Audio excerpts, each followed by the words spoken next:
नमस्ते, स्वागत है आपका इस वीडियो में। तो इस वीडियो में हम देखेंगे कि कोल इंडिया लिमिटेड क्या स्टॉक का क्या हाल है। I will be doing a basic overview and fundamental technical analysis हम करेंगे, समझेंगे कि ये कंपनी का जो स्टॉक है whether it is worth investing और whether we should consider this stock और नॉट। बहुत ही इंपॉर्टेंट वीडियो होगा आपके लिए, और अगर आप इंटरेस्टेड हैं स्टॉक मार्केट में स्विंग ट्रेडिंग के लिए, लॉन्ग टर्म इन्वेस्टिंग के लिए, तो ये इस वीडियो जो है आपके लिए इंटरेस्टिंग होगा। और आपको यहाँ पे देखने को मिलेगा एक ओवरव्यू कि आपको स्टॉक में घुसना चाहिए, कंसिडर करना चाहिए, या अगर आपके पास ये स्टॉक है तो फिर इसको होल्ड करना चाहिए और भी एकुमुलेट करना चाहिए, या आपको सेल ऑफ कर देना चाहिए। तो सबसे पहले समझेंगे कोल इंडिया लिमिटेड क्या है, कंपनी के बारे में जानेंगे। तो कंपनी, ये जो कंपनी है ये महारत्ना कंपनी है। हमारे बहुत सारे ये प्राइमरी पीएसयू है, और पीएसयू को नवरत्न, महारत्ना ऐसे करके जो है सेग्रीगेट किया गया है, क्योंकि यहाँ पे जो अच्छे कंपनीज हैं, जो अच्छा रेवेन्यू लेके आती है हमारे देश के लिए, हमारे कंट्री के लिए, हमारे गवर्नमेंट के लिए, तो उसको सेग्रीगेट किया जाता है। सो ये महारत्ना में आती है।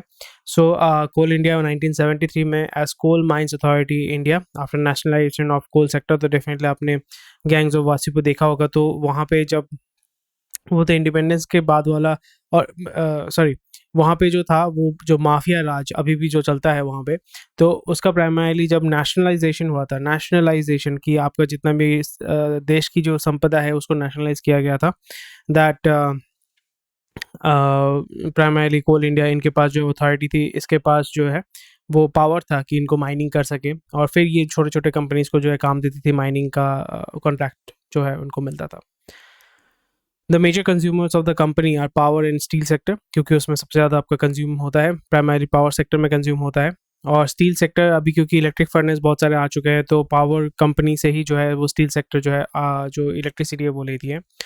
एंड यहाँ पे डेफिनेटली हम नाम सुना होगा फ्लाई ऐश। फ्लाई ऐश का मतलब होता है कि जो कोल जल चुका है उसी से जो है आपका सीमेंट बनाया जाता है, जो आपके बोलते हैं एसीसी ब्लॉक या एएसी ब्लॉक बोलते हैं जिसको, वो भी बनाए जाते हैं, मतलब ईटा बनाया जाता है। तो वो सारी चीज़ें जो है इससे मतलब बन सकती हैं, जो कोल से जो निकल के आता है। The company operates several coal mines in India through its 8 wholly owned subsidiaries. The company was conferred Maharatna by 2011. Okay. Coal is the primary energy resource and it accounts for 55% commercial energy consumption in India. India's second largest coal producer in the world with about 7. Okay.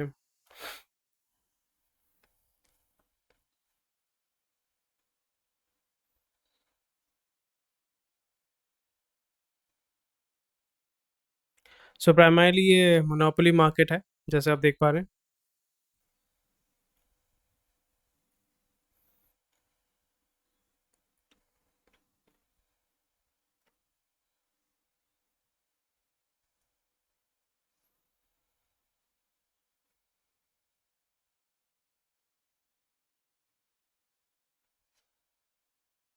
तो ये overview है इस company का। सो अगर हम देखें market cap 1,36,000 का है, तो ये लार्ज कैप कंपनी है। स्टॉक भी बहुत आपका जो है 5.94, विच इज़ गुड, और बुक वैल्यू 70 रुपीज़ है। करंट प्राइस है 222, तो अराउंड 3 टाइम्स ये ट्रेड कर रहे हैं। हाइज एंड लोज अगर हम देखते हैं तो अभी ये हाई में ट्रेड कर रहे हैं, एक्सट्रीमली हाई में ट्रेड कर रहे हैं। डिविडेंड डील 7.6%, और प्राइमरीली पीएसयू का सबसे बड़ा फायदा होता है कि ये आपको जो है डिविडेंड देता रहता है। Operating margin is 26%, which is great, but इसका और भी ज़्यादा होना चाहिए, because it's a producer and it has the monopoly, so margin इसका ज़्यादा होना चाहिए। That is 3,500 crore. Return over 5 years is negative, तो 5 साल में ज़्यादा रिटर्न नहीं दिया है। 3 महीने में 31% दिया है, 1 साल में 50% दिया है। Earning per share is 37। So it looks like NMDC. NMDC में भी बहुत ज़्यादा फ्लक्चुएशन होता है, पर एनएमडीसी में प्रॉब्लम ये है कि उसमें कैपिटल ग्रोथ नहीं होता है। पर ये लास्ट 1 साल में इसने बहुत अच्छा कैपिटल ग्रोथ दिया है, 53%। 3 महीने में और भी बहुत अच्छा 30% जो है इसने रिटर्न दिया, which is one positive thing. Profit after tax is 23,000 crore. Sales quarter is 35,000 crore. Cash equivalent 20 मतलब 1,30,000 करोड़ है। तो अगर हम 3 साल का अगर इसका चार्ट देखें, 200 डीएमए 50 डीएमए के ऊपर देखें, तो यहाँ पे इस पॉइंट ऑफ टाइम में आप देख रहे हैं कि ये 50 डीएमए 200 डीएमए के नीचे ट्रेड कर रहा था। तो इसका अप्रॉक्सीमेटली 185 इस टाइम में जो है बहुत हैवी आपका ट्रेडिंग हुआ था। 152, इसलिए प्राइस जो है जंप किया था, फिर अगेन डंप हुआ था, फिर अगेन से पंप हुआ था, फिर अगेन यहाँ पे भी अकोमुलेशन हुआ है। डिलीवरी अगर हम देखते हैं 29%, 35% हैवी ट्रेडिंग यहाँ पे हुई है। Right now, it is trading above 50 DMA or 200 DMA, so it looks like overvalued.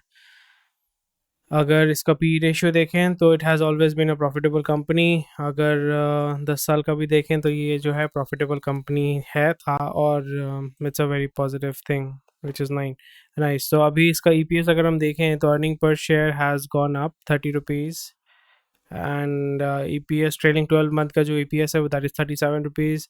उसके पहले जो ईपीएस था that was 24।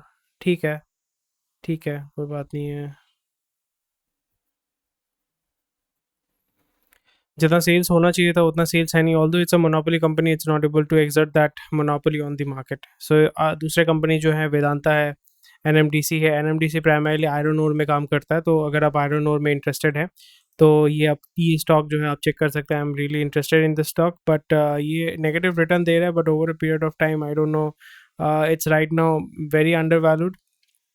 This company is extremely undervalued, so that's something to be concerned about. But ये आपको वो देता है, क्या बोलते हैं, डिविडेंड बहुत अच्छा देता है। सो अगर सेल्स देखें, सेल्स हैज गॉन अप। 2020 में ऑब्वियसली ये गिरा था, विच इज़ नॉर्मल, कोई इशू नहीं है, बट उसके बाद जो इसने रिकवरेट किया है and has shown growth in sales. Expenses भी जो है कंपैरेटिवली, जो ऑपरेटिंग मार्जिन है दैट हैज़ गॉन अप। ये बहुत इंपॉर्टेंट चीज़ है जो आपको देखना पड़ेगा कि यहाँ पे जो ऑपरेटिंग मार्जिन है that has gone up. Operating margin 35% है, पहले आपका 27% था, बीच में जो है 19%, 16% था। ऑल्दो इट्स, ये आपको लग रहा हो 16% तो बहुत अच्छा है, बट आपको समझना पड़ेगा इट्स अ मैन्युफैक्चरिंग एंड मतलब इट ओन्स दी रिसोर्सेज जहाँ से ये कोल आ रहा है, तो यहाँ पे और भी ज़्यादा ये होना चाहिए। So right now I think 35% I think all time high है। सो इसलिए आपका जो है ऑपरेटिंग मार्जिन अगर ज़्यादा होगा तो एक्सपेंसेस भी आपके कम होंगे, आपका रेवेन्यू, आपका जो बेसिकली इनकम है, प्रॉफिट जो है वो बढ़ेगा। सो इसलिए आप देखोगे प्रॉफिट भी आपका जो है तो आपका 5 डिजिट में आया है। पहले ये सब 4 डिजिट में हुआ करता था, अभी 5 डिजिट में जो है प्रॉफिट आया, which is very very good. और वही चीज़ जो है आपका ईपीएस में भी शो करता है। अर्निंग पर शेयर अगर हम देखें तो क्वार्टर बाय क्वार्टर देखिए आपका जो है बहुत अच्छा ग्रोथ इसने दिया हुआ है, नियरली डबल हो गया है। दिसंबर 21 में अगर हम देखें 7 रुपीज़ था, अभी वो 14 रुपीज़ हो गया, मतलब नियरली डबल हुआ, विच is a very good thing. Operating margin has gone up. Other income has also gone up. तो अदर इनकम का मतलब होता है कि आप इक्विपमेंट सेल कर रहे हो, ये सेल कर रहे हो, which is not coming from your core product और core product line. Income store से आपका नहीं आ रहा है, which is something to be concerned.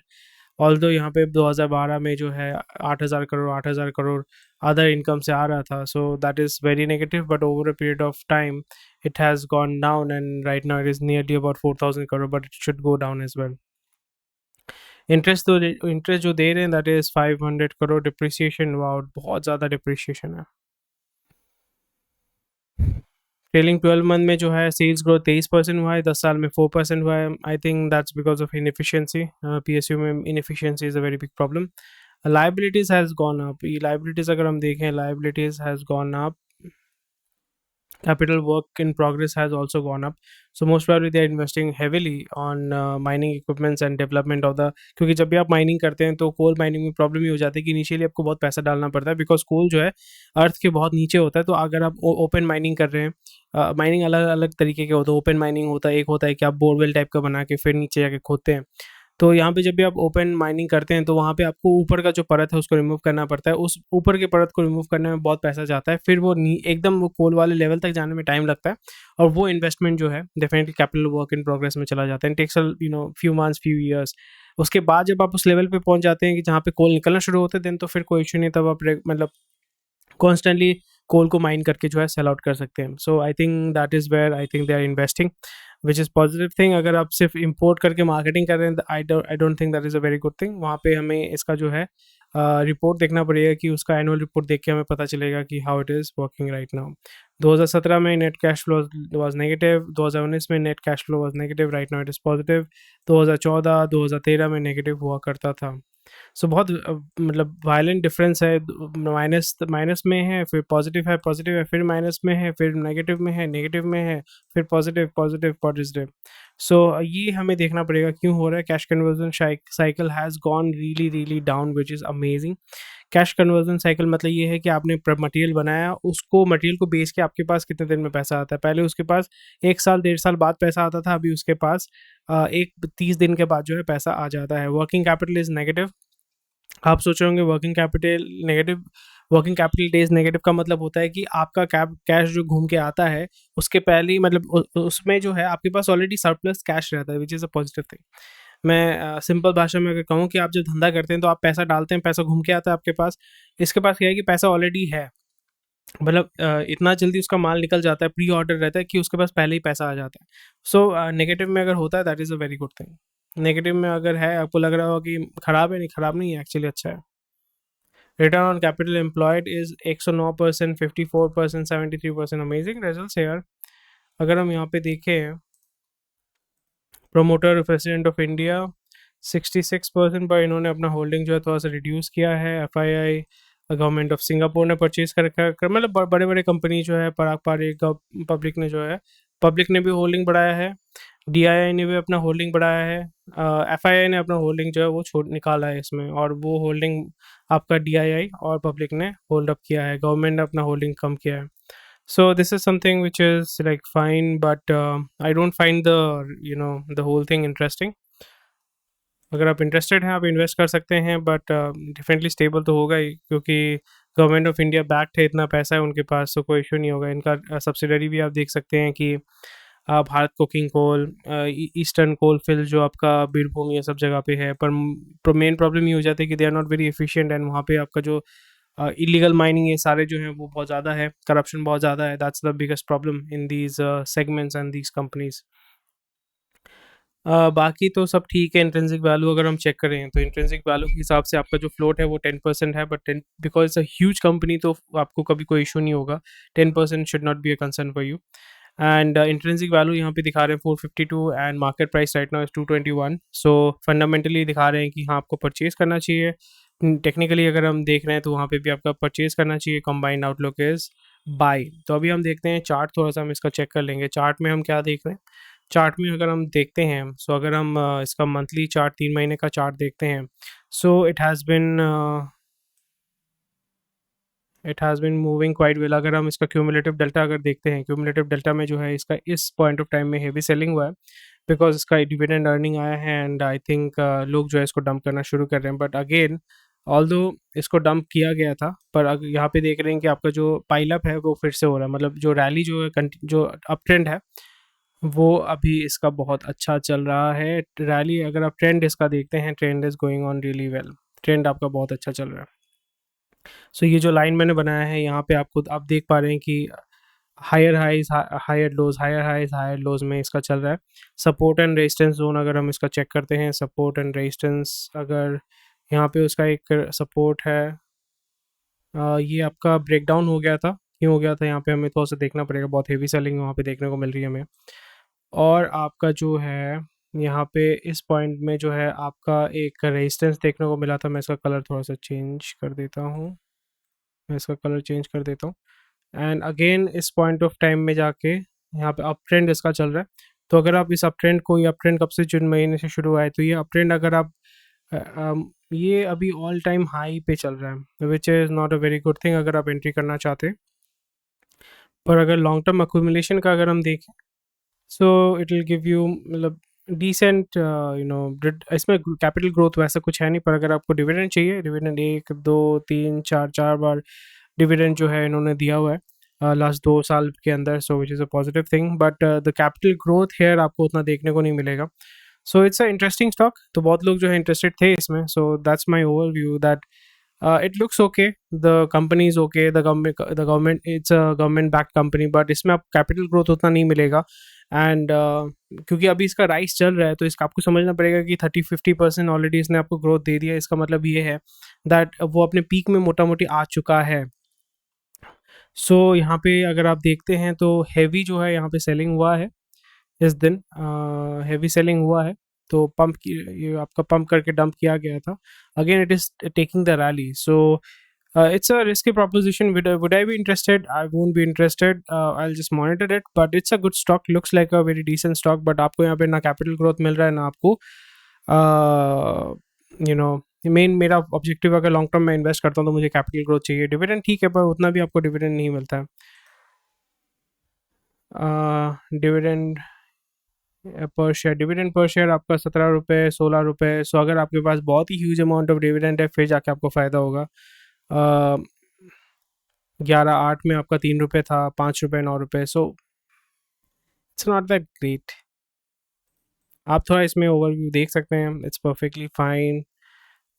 By का सिग्नल है, बाई का सिग्नल तो बहुत सारे यहाँ पे आपको देखने को मिल जाते हैं, चार्ट देखने को मिलते हैं. It's very interesting. अगर आप वेरी वेरी इंटरेस्टिंग अगर आप थोड़ा सा टेक्निकली अगर पढ़ना चाहते हैं, फंडामेंटली पढ़ना चाहते हैं. This is a basic overview of this company. It looks very great but for me it's not giving me that kind of a vibe कि हाँ चलो इसमें इन्वेस्ट करते हैं बहुत अच्छा पैसा आएगा. क्योंकि 5 साल में भी जो है इसने आपका नेगेटिव रिटर्न दिया है. एनएमडीसी ने भी आपका मोटा नेगेटिव रिटर्न दिया है. सो इसमें 5 साल में अगर आपने पैसा डाला था तो उसमें कोई ग्रोथ नहीं हुआ है आपका primarily. That's the thing which is very sad. तो 5 साल में अगर इसका प्राइस हम चार्ट अगर चेक करते हैं, let me just check about the price. 5 साल पहले भी आपका यही प्राइस था 310. ये अगर आपने 5 साल पहले इन्वेस्ट किया था so you would have lost 1% of the capital. So not a great stock. Again 5 साल में अगर 10 साल में भी अगर हम चेक करते हैं, 10 साल में ये 426 तक भी गया था, 360 तक भी गया था. तो over a period of time देखो आप यहाँ पे दिसंबर में ये डूबा हुआ था. Again it is trying to reach that point. So इसका इंट्रेंसिक आपका वैल्यू जो है it is near about 400 rupees. उस पॉइंट में कब जाएगा नहीं जाएगा आपको पता नहीं. Because although everything is in its support, but again the problem here is जितना भी गवर्नमेंट का जो इंटरफेरेंस होता है उससे एफिशिएंसी कम होती है, स्कैम बहुत ज़्यादा होता है. So they are not focused on mostly focused on profit. So that's the problem.